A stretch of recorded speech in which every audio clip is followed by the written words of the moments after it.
Well, Egypt's president says he will not allow refugees from Gaza into his country, adding that it would make the Sinai Peninsula a target for Israel.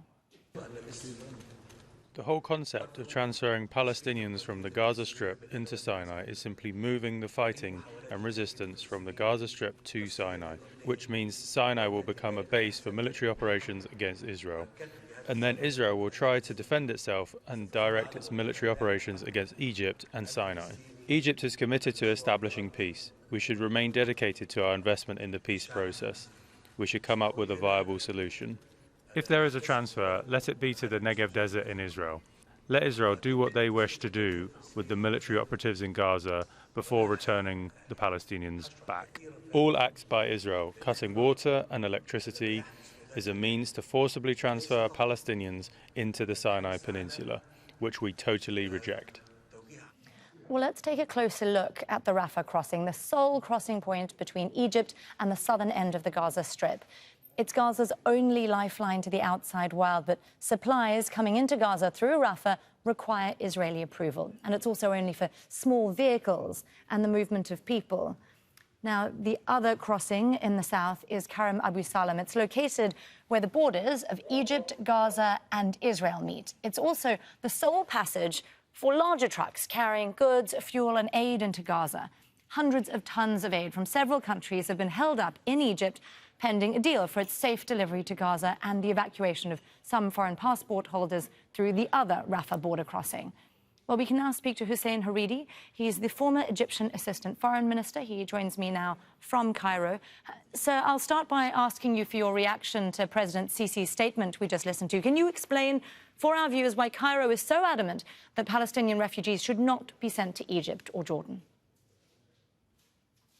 The question from an Egyptian point of view, as explained by President Sisi this morning, is that we reject the transfer of Palestinians either from Gaza to Sinai or from the West Bank to Jordan, because we are for the establishment of an independent Palestinian state on the West Bank and in Gaza.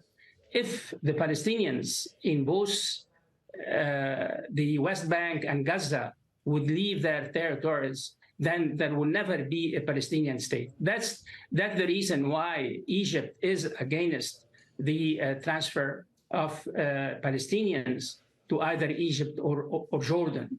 Of course, in the same time, the president pointed out that we want to send humanitarian aid into the Gaza Strip, and that the Egyptian side of the Rafah crossing has always been open. The problem was that on the Palestinian side that was bombarded on various occasions by the Israeli Air Force. On the other hand, the president made clear that when Egypt had signed a peace treaty with Israel in 1979, it was betting on peace, not only between Egypt and Israel, but peace for the Palestinians and peace between Israel and other Arab countries, mainly Lebanon, Syria, and Jordan.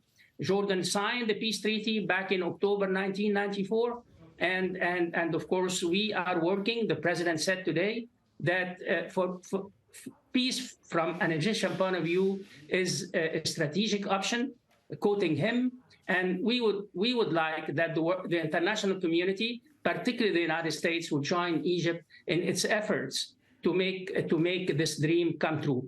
So I have a number of questions for you about the international community and those efforts in just a moment. But I want to pick up on what you were saying there about humanitarian aid, because we have been hearing that there is some kind of aid agreement that's been reached. The US president was saying so, but there have been scant details. And we know that what Israel and the US was asking for foreign nationals to leave, for hostages to be released. Do you know more about the framework of this deal?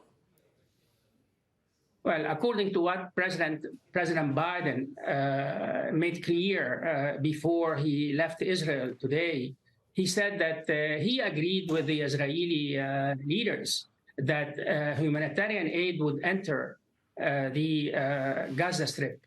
And after that, the Israeli Prime Minister made a statement in which he said that humanitarian aid would cross into Gaza only from the Rafah crossing. President Biden mentioned that the entry of the aid would be subjected to inspection, and this is the first condition. The second condition will be that the aid or some parts of the aid won't go to Hamas. We have no problem. Although the question of inspection raises in itself some interrogation marks. But anyhow, the most important, the most urgent task right now is that the convoys of humanitarian aid start entering the Gaza Strip as soon as possible. So let me ask you about the logistics here, because it's my understanding that Rafah is a relatively small border crossing, right? So a lot of the trucks would actually need to travel through Karam Abu Salam. That would be the principal route in for aid. How much control does Egypt have of that crossing? Well, as you said in your report, or one of your reporters, correspondents, just made clear, Karam Abu Salam is initially it was for freight convoys. We will work with the United Nations. We will work with the United Nations, with the Israeli authorities, in order to move the humanitarian aid either from the Rafah crossing, if it's possible, or from the Karam Abu Salam crossing. Well, we certainly hope that those convoys do get moving very quickly indeed. Hussein Haridi there, a former Egyptian assistant foreign minister. Thank you so much for spending time with us here on Al Jazeera, sir. Thank you, madam.